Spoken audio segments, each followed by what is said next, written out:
자, 이제 두 번째 시간입니다. 자, 닥터윌 회계 기초, 회계 기초와 경영 활동의 숫자. 자, 제목이 기업 세계의 언어, 그쵸? 회계. 자, 그럼 시작해 볼게요.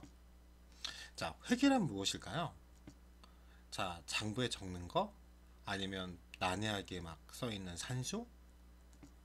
자, 회계는요, 계산이기도 하고 숫자이기도 하고 돈입니다. 결국 궁극적으로는 돈이에요.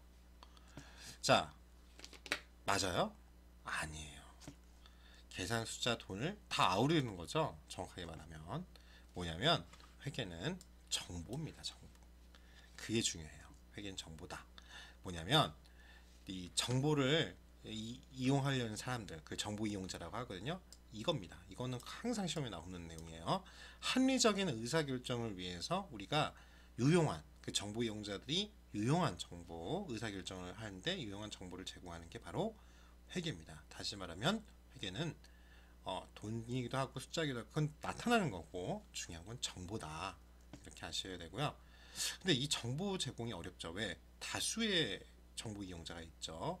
다수의 정보 이용자 뭐가 있냐면 기업이 있고 또 여러분들도 우리 회사가 잘 되면 보너스 주지 않을까 이렇게 생각하고 이렇게 자꾸 사람이 없고 기업이 안 들어가면 나 구조조정 곧 하겠는데 이렇게 불안하잖아요. 그런 거랑 동일하다 이거죠.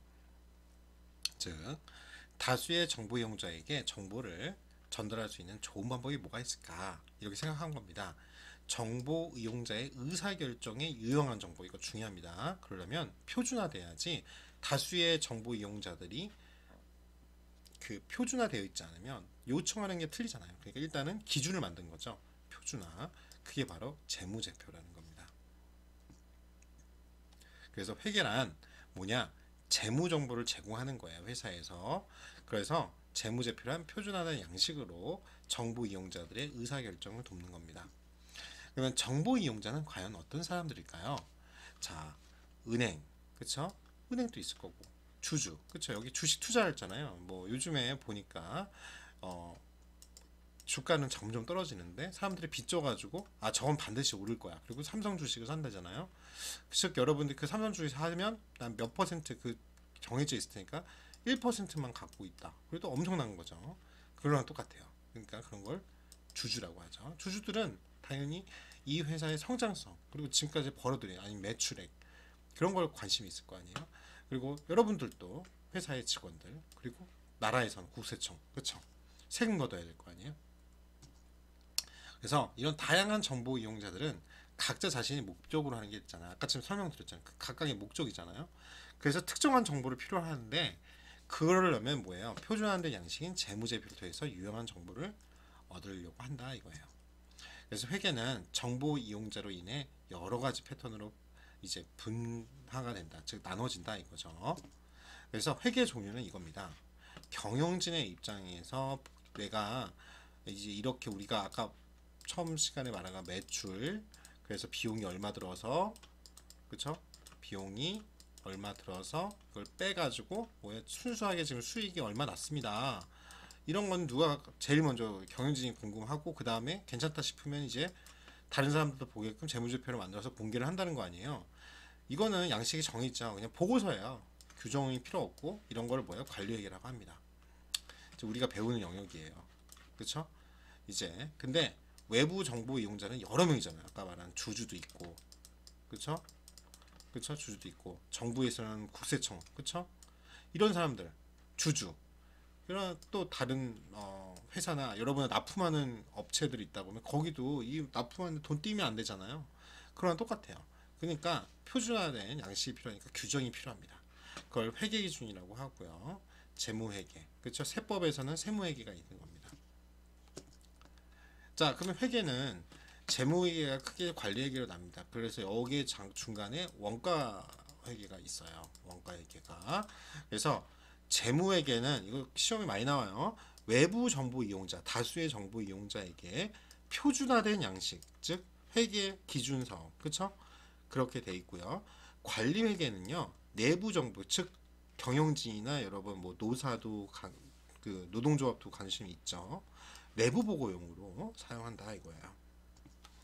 그래서 근데 원가 회계는 뭐냐? 이 두 가지 성향, 여기 원가를 갖고 재무 회계를 만드는 거고, 그 다음에 관리 회계인데 대부분은 원가 관리 회계. 원가는 이제 이쪽 관리 쪽에서 많이 하고, 어차피 여기서 관리한 거를 갖고 표준화돼서 재무 회계로 재무제표 형태로 공개를 외부에다가 하기 때문에 그래요.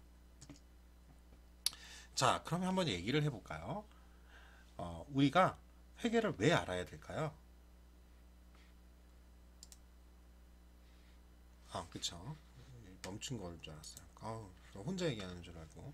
자, 우리가 회계를 왜 알아야 될까요? 아, 상경 계열 전공자가 아니더라도 대학 졸업생이면 누구나 지금 이게 옛날에는 재무상태표예요. 이거 재무상태표예요. 이게 잘못 나왔네. 그쵸? 옛날에는 대조표라고 했는데 재무상태, 그쵸? 재무상태를 알려주는 표다 이거예요. 현재 내가 돈이 얼마 있고, 그 다음에 손익계산서. 금년에 우리가 나중에 설명할 거예요. 수익은 얼마, 비용은 얼마 났냐, 이런 기본적인 회계 정보를 읽을 줄 알아야 된다고 지금 중앙대학교 이사장이죠. 예전에 두산그룹 회장인 방용성 이사장이 이렇게 말했습니다. 왜냐면 이거 또 오타가 있네요. 할까? 그쵸? 계산기 없이 주식 투자를 한다는 건 여러분들이 배우자 얼굴 볼 때 얼굴도 모르고 만나는 것 같다 이거라고 박성드 전업투자자가 이렇게 말했어요.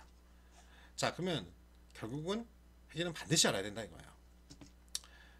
그러면 왜 이 사람이 원래는 여러분 다 알다시피 두산그룹의 오비 맥주로 유명했잖아요. 근데 어느 순간에 지금 두산중공업, 한국중공업을 인수했어요. 그게 뭐냐면 오비 맥주를 알짜배기를 팔고 지금 한국중공업을 인수해서 두산중공업이 되죠. 지금 문제는 우리가 탈원전하면서 지금 두산중공업이 아주 지금 거의 힘들어하고 있죠. 뭐냐면 우리가 일반적으로 정보, 우리 돈 되는 정보를 잘 안 주니까 막 그 주식 시장이나 이런 증권가에서 찌라시 같은 게 막 돌고 그러는 거잖아요. 정보를 얻기 쉽지 않아요. 정보가 없는데 내가 피땀 눈물 흘려가지고 번 그 돈을 투자하기는 더 어렵죠. 그러려면 가장 신뢰할 수 있는 자료 중에서 공개된 자료를 활용할 수밖에 없습니다. 그럼 회계를 왜 알아야 되나? 바로 이거예요. 회계는 기업의 언어라 이거예요. 근데 회계 용어가 되게 어렵잖아요. 진짜 어렵게 썼어요. 그쵸? 그러나 우리가 신문에서 흔하게 사용되면서 만화 같은 거로도 많이 나와요. 여러분들이 회계에 좀 관심 있다 그러면 처음에 접근하는 방법 중에 하나가 만화 회계라는 게 책이 있어요. 저도 그렇게 회계 원리를 먼저 띄웠거든요. 봐도 잘 모르겠어요. 용어가 너무 어려워서. 그쵸? 그래서 회계는 경영의 언어, 즉 회계를 알아야 되는 이유예요. 자, 그러면 일단 여기 보시면 1주차의 두 번째 과제는 이거예요. 재무회계, 관리회계, 원가회계의 차이에 대해서 여러분들이 작성하는 거예요. 뭐예요? 원페이지예요. 알았죠? 그리고 과제 양식에 맞추어서 꼭 작성하세요. 그리고 반드시 이 세 개, 아까 설명했죠. 재무회계, 관리회계, 원가회계는 뭐가 있다. 자, 이렇게 할 거예요. 자, 그러면 우리 본격적으로 호텔 회계 이제 우리 책으로는 1장이죠. 거기에 대해서 공부해 보겠습니다. 자, 이렇게 있는데 오늘은 여기 두 개, 호텔 회계 개요와 회계의 이론적 구조에 대해서 공부할게요. 자, 호텔 회계의 의의입니다. 우리말로는 계산하다, 그쵸? 이런 게 회계예요. 경제적 활동으로 통상 재무적 사건이나 거래를 말하고요. 미국 회계사에서는 이거는 재무적 성격인데 이거예요. 기록, 분류, 요약하고 해석하는 기술을 호텔 회계다. 그러니까 이게 호텔 회계라고 하기보다는 그냥 회계의 정의예요. 그리고 미국 회계학회에서는 정보 이용자가 정보에 입각한 판단이나 의사 결정을 할 수 있도록 경제적 정보를, 이게 중요합니다. 이게 거의 동일하게 나가고 있어요. 꼭 시험 나면 식별, 이게 회계적 사건이냐 아니냐 이렇게 되게 중요하거든요. 식별하고 측정할 수 있어야 돼요. 이게 중요합니다. 측정, 그리고 전달하는. 그렇죠? 이걸 뭐예요? 외부 이용자들에게 공개한다 이거죠. 알겠죠? 그러니까 한마디로 측정한다는 건 돈, 원이나 달러 이렇게 측정할 수 있어요. 아, 이게 회계적인 사건이네. 그래서 측정해. 돈으로 꼭 이렇게 표시를 할 수 있어야 돼요. 그래서 전달하는 과정. 그래서 요 미국 회계 학회께 굉장히 중요합니다. 그리고 미국 공인회계사 학회에서는 그냥 어 뭐냐면 이게 AICPA라고 하죠. 미국 CPA가 회계사고 AICPA 그렇죠? AICPA 그래서 여기서 서비스 활동이고 그 기능은 여러 대체적 방법 중에 합리적 선택을 해서 이거가 이제 용어를 알아야죠. 의사결정에 유용한 정보를 준다. 이것만 아시면 돼요. 알았죠? 경제적 실체라는 좀 어려운 말을 썼죠. 이렇게 경제적 실체라는 게 경제 생활하는 게 우리가 세 가지잖아요. 가정과 경제적 실체는 이거예요. 가정, 그렇죠? 우리 가정과 그리고 기업 그리고 우리 알다시피 뭐예요? 세 번째 경제적 실체는 정부죠. 이거예요. 말을 좀 어렵게 썼는데 경제적인 활동을 하는 실체가 있는 놈들 그거를 생각하시면 됩니다. 자, 그러면 회계 정보 이용자는 뭐가 있냐? 두 가지가 있다고 그랬죠. 내부 정보 이용자와 외부 정보 이용자. 이걸 하는 게 뭐예요? 원가 관리 회계고. 요 외부 이용자가 이제 한마디로 다른 주주나 그리고 돈 빌려준 사람들, 채권자, 그리고 여러분들 보너스 받으려고 공부하잖아요. 정부는 구세청 아까 생각하시면 되죠. 세금 또 받아야죠. 그 세금으로 정부의 재원을 만드는 거잖아요. 그리고 기타 사회단체들 관심 있고 내부 이런 거 원가 관리 회계라고 있어요. 관리 회계. 기업의 경영 활동이나 책임지는 경영자 그리고 여러분 매니저 그렇죠. 매니저가 분석해서 뭐예요? 경영자에게 보고하잖아요. 이거 갖고 항상 11월 달 중순 되면 바쁘죠. 회사 생활 지금 하고 계시는 분들 보시면 12월 달에 뭐 하냐면 여러분들 현장직은 그냥 12월 달에 크리스마스 있고 뭐 연말이라 바쁘지만 동일하게 백오피스에서도 회계에서도 죽어나는 날입니다. 그 중에 하나가 왜냐면 마케팅 팀이나 이런 백오피스 쪽에서도 내년도 사업 계획서 그리고 지금까지 마무리 그쵸? 12월 중순 이후로 거의 이제 연휴 들어가면 업무가 거의 마비돼요. 특히 해외랑 이제 업무를 하는 그런 무역회사나 아니 면세점 이런 데는 다 12월 중순까지 왜 해외에 있는 애들이 업체들이나 이런 데가 12월 중순부터 거의 일을 안 해요.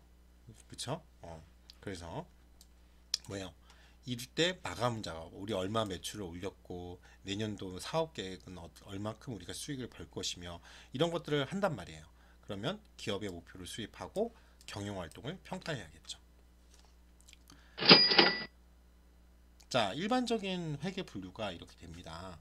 다시 말하지만 처음에는 기업 회계가 있고요. 이거 영리 회계라고요. 비영리 단체들, 학교나 이런 데를 원래는 그렇죠? 뭐 정부나 기금 이게 뭐냐면은 여러분 뭐 국민연금 같은데 생각하시면 돼요. 그 다음에 학교 이렇게가 비영리 단체에서 하는 회계가 따로 있고요.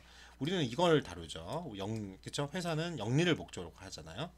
그래서 제조업, 호텔업, 건설업, 금융업 이렇게 있는데 이제 요 호텔업과 금융업이 서비스업이잖아요. 그 회계가 좀 틀려요. 그래서 호텔업 회계는 특히 영업 회계가 조금 더 세분화돼 있다. 이거 원래 다 이 원가 관리 회계 다 들어가는 겁니다. 이렇게 세 개는 요 재무 회계하고 재무 회계에서 나온 거 갖고 세금을 떼기 때문에 세금 그 지표를 갖고 이 재무 회계랑 세무 회계랑 같이 가고요. 그 다음에 요거는 실수하게 회계부서에서 하는 거예요. 그리고 요렇게가 이제 관리부서에서 하는 거죠.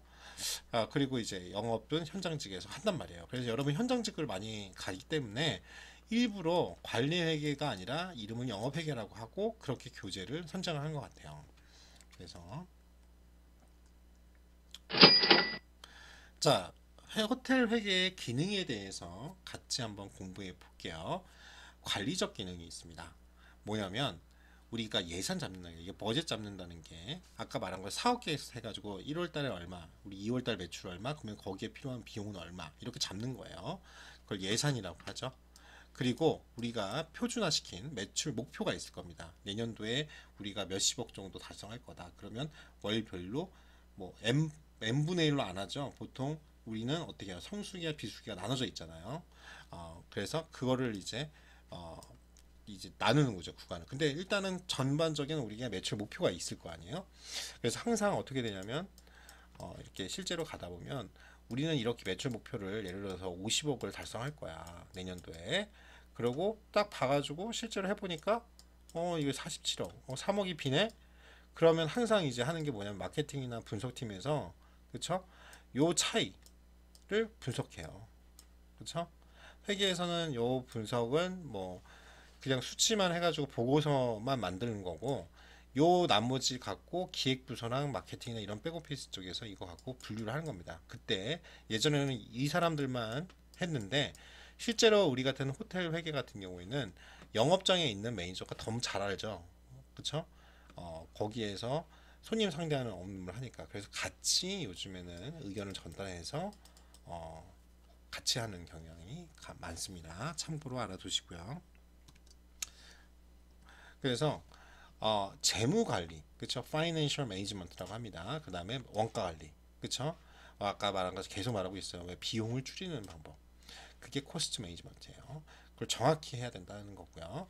그 다음에 보존적 기능이 있습니다.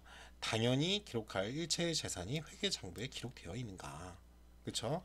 이걸 이제 재산이라고 안 하고요. 우리 쪽에서는 이제 자산이라고 이제 보통 합니다. 그리고 기록하지 않을 부채, 이게 쉽게 얘기하면 빚이에요, 빚. 부채. 그게 회계 장부에 기록되어 있지 않은가. 그 다음에 부정이나 사기, 도난 등에서 재산의 감손. 이거 완전 손해본 거죠. 그쵸? 방지하는 거. 보존적 기능이니까. 그 다음에 우리가 화재 같은 거 날 수도 있잖아요. 화재 얼마 전에도 났잖아요. 호텔에서. 그러니까 뭐냐면 보험에 가입돼 있어야죠. 그리고 만약 세금을 내는데 이거 세금이 너무 많이 나온 것 같아. 그게 적정한가? 그걸 줄이는 방법 막 연구하잖아요. 그렇죠? 그리고 보고적 기능입니다. 뭐냐면 주주, 경영자, 감사, 세무서. 감사는 이제 매년 감사 보고서 이제 주식회사 같은 경우에는 의무적으로 해야 되잖아요. 그러니까 그래도 다 하는 건 아니고 공시 의무는 이제 정해져 있습니다. 이제 몇인 이상, 매출이 얼마 이상 이렇게 돼 있어요. 그리고 국세청에서 세무서 이런 데서 기업 경영 활동의 기록이나 계산의 결과를 정확 명료하게 보고하는 기능이 보고적 기능입니다. 자, 그래서 호텔 경영의 회계적인 그러한 특징을 잘 보시면 뭐 이렇게 자금 조달 계획안 이렇게 하고, 여러분들이 이게 뭐예요? 계획안이라 이거 예산 잡으려고 하는 거잖아요. 예산 잡기 위해서 계획안을 짜는 거잖아요. 그래서 우리가 자체적으로는 이렇게 돈을 조달할 수 있고요. 외부에서는 돈을 차입한다, 즉 빚을 져야 됩니다. 은행에서 돈 빌려야 됩니다. 이렇게 하는 거예요. 뭐 예를 들어 기존 헬스 회원권 빚을 질 수도 있고 그냥 정부 지원금을 받을 수 있죠. 지원금 이렇게 두 가지겠죠. 지원금, 글씨가 너무 무섭네요. 그렇죠? 그러니까 기존 헬스 회원권, 신규 헬스, 그 다음에 상가 임대를 줘. 그렇죠? 그렇게 할 수 있죠. 호텔에서도 임대업장이 있잖아요. 그 임대업 거기서 수익 받을 수 있겠죠. 이렇게 돈을 우리가 예를 들어서 한 20억 정도를 조달할 수 있습니다. 그리고 나머지는 관광진흥기금, 그리고 리스 차입, 그다음에 금융기관에서 돈을 빌린다. 리스 아시죠? 기간 정해놓아서 보통 회사 차량 같은 경우에는 세금 떨기 위해서 리스를 많이 하죠. 그래서 그런 방식으로 여러분들이 아시면 될 것 같아요. 그래서 요 지금 계속 설명하지만 이 호텔 경영의 회계적 특징 꼭 기억하셔야 돼요. 반드시 시험 낼 겁니다. 왜? 호텔 기업이 서비스업이기 때문에 다른 회계하고 좀 틀린 것들이 있어요. 그런 것이니까 그 차이가 있기 때문에 회계가 더 세분화되어 있다. 이렇게 아시면 돼요. 뭐냐면 호텔 기업은 처음에 투자가 엄청납니다. 왜? 좀 땅 사야지, 건물 올려야 되지, 거기 다 이쁘게 꾸며야지, 그렇죠? 요거 소모품인 이 TV나 이런 것도 한 5년마다 바꾸잖아요. 그러니까 시설이 조기 노후가 돼요. 또 엄청 손 타잖아요. 객실을 마냥 90% 이상 뭐 가동률이 보인다. 지금 뭐 택도 없는 것이 10%밖에 안 된다고 하지만 90% 보통 예전에 제가 있을 때 명동 같은 경우나 동대문은 90% 이상 넘어갔단 말이에요. 만약 노른자 땅이다 보니까 관광객들이 좋아하는 땅이다 보니까 만약 객실료를 다운만 시켜도 막 객실 차요. 그러면 얼마나 많은 손을 타겠어요. 그러니까 노후화가 빠르죠. 자, 그리고 호텔 기업은 이 고정자산이라니까 고정적으로 들어가는 이게 바로 뭐냐면 시설 같은 거 생각하시면 돼요. 객실, 그쵸? 그런 것들 구성 비율이 과다합니다. 다른 데보다. 그래서 다른 제품만 생산하는 데는 이 제품의 원재료들 있잖아요. 이게 많이 팔리면 많이 비용이 들어갈 거고 원자재 사야 되니까. 근데 호텔은 벌써 건물이야, 건물. 그렇죠? 그러니까 고정자산, 즉 고정되어 있는 이게 많다 이거예요. 구성 비율이. 고정자산 비율은 이건 참고하세요. 꼭 아셔야 되는데 제가 총 자산, 내가 이제 100억 안치의 자산이 있어. 그 중에 고정돼 있는 자산, 건물이면 건물, 그쵸? 이것만 뭐 70억이야. 이 건물 호텔 값만. 그러면 몇 퍼센트예요? 70%잖아요. 그쵸? 이렇게 생각하셔요. 고정자산 비율. 자, 여기 여러분들이 뭐뭐 비율할 때 요 앞에 나온 게 그쵸? 고정자산 비율. 그걸 아셔야 돼요. 그러면은 봐봐요. 호텔업은 무려 87%예요. 다른 데에 비해서. 엄청나죠? 그리고 호텔 기업은요. 고정 경비가 과대 지출됩니다. 뭐냐면 이 고정 경비가 뭐냐면 인건비 생각하시면 인건비가 제일 커요. 인건비. 그렇죠? 그래서 손익분기점, 브레이크 이븐 포인트다. 그렇죠? 여기서부터 손익분기점을 지나야지만 여러분들이 어떻게 돼요? 그다음부터 수익이 나는 거예요. 즉 이게 손익분기점을 쉽게 얘기하면 수익과 비용이 그렇죠? 같은데 이게 뭐예요? 0으로 구했다. 다 빵. 그쵸? 이거예요. 즉 손익분기점을 구하는 공식이 있는데 그거는 원가관리 시간에 나올 것 같아요. 잘 나올 것 같은데 이 정도는 할 줄 아셔야죠. 그래서 회계 배울 줄 알아야 되니까 이거는 반드시 아셔야 되는 내용입니다. 그래서 요 지점이에요. 예를 들어서 우리는 이게 비용 곡선이거든요. 이게 지금 구분이 잘 안 되실 것 같은데 설명을 드리면 우리가 고정비 비율이 많다고 했잖아요. 가만히 있어도 들어가는 비용. 그걸 고정비라고 합니다. 변동비는 내가 하나씩 생산할 때마다 제품 같은 거예요. 이게 뭐냐면 우리 변동비가 뭐가 있냐? 음식의 식자재 생각하시면 돼요. 식자재. 많이 팔리면 식자재 많이 구매할 거 아니에요. 그럼 변동비죠. 변동한다. 비용이 바뀐다 이거예요. 그러면 원래 고정비는 이만큼이고 이 변동비는 따라 올라가니까 비용은 총 비용은 이렇게 올라가겠죠. 이해되세요? 이거 이해하셔야 돼요. 어차피 다시 설명하겠지만 고정비는 이렇게 고정되게 나가고 변동비 이렇게 증가하잖아요.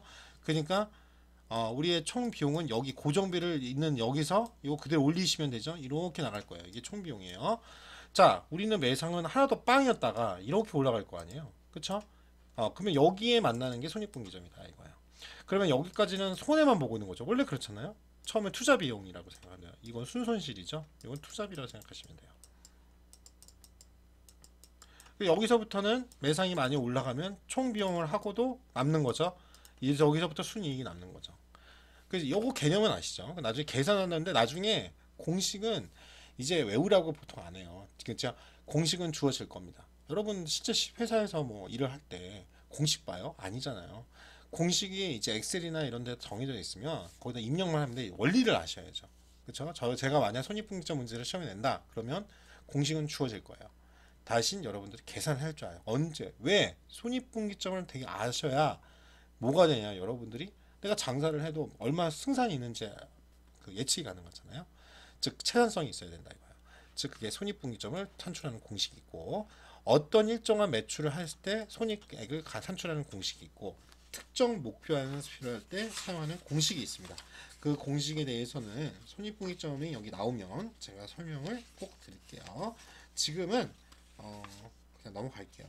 여러분들 힘들어하니까 1점부터 이러면 화낼 거잖아요. 자, 그 다음에 자 호텔계의 특징 중에 네 번째는 호텔 기업은 수입이 불안정하죠. 왜? 이거 혹시 보셨는지 모르겠는데 이런 거가 있는데 일드 매니지먼트라고 합니다. 여러분 이제 안 들어보셨던 이 매니지먼트의 약자예요. 관리. 이게 산출량이라는 뜻이에요. 즉 산출량을 우리는 뭐냐면 극대화하는 거예요. 산출량은 수익이에요. 즉 우리의 목표는 수익을 극대화하는 겁니다. 수익을 극대화. 이게 뭐냐면 여기서부터 여기까지 여기서부터 여기까지예요. 이게 뭐냐? 여기를 온 시즌이라고 해요. 왜냐면 우리는 시즈널리티가 있어요. 그게 뭐냐? 계절성이에요. 계절성. 그쵸? 여러분 알잖아요. 여름 성수기 그 생각하시면 돼요. 그쵸? 오프 시즌이라고 해요. 사람들 안 오는 거. 근데 이게 같은 거라도 조금 틀리죠. 예를 들어서 스키장 같은 경우는 겨울이 성수기고, 그렇죠? 오프 시즌은 이해되시죠?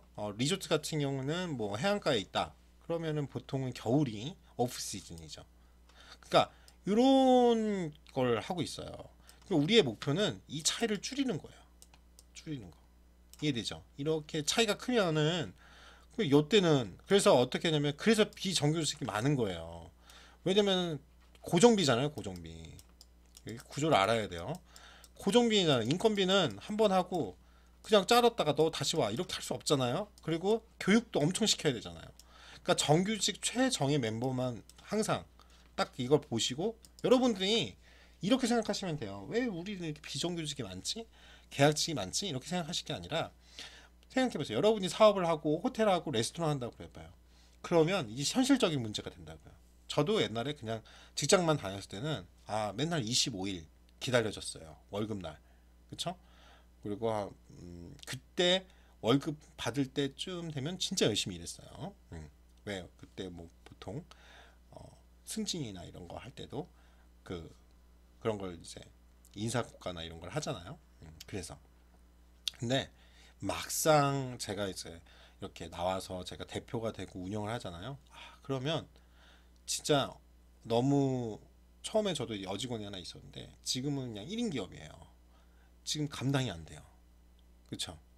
제가 학교 강의를 나오는 이유 중에 하나도 일단은 고정적으로 수입을 만들기 위한 것도 있어요. 불안하니까 아직 안정이 안 되니까. 그럼 이해되죠? 서비스업이 다 그래요. 컨설팅도 서비스니까요. 즉 안정화된 시스템으로 돌아가서 어느 정도 규모가 있으면은 알아서 되는데 그 전까지는 그래요. 근데 호텔 기업들은 거기다가 계절성까지 있어요. 그렇죠?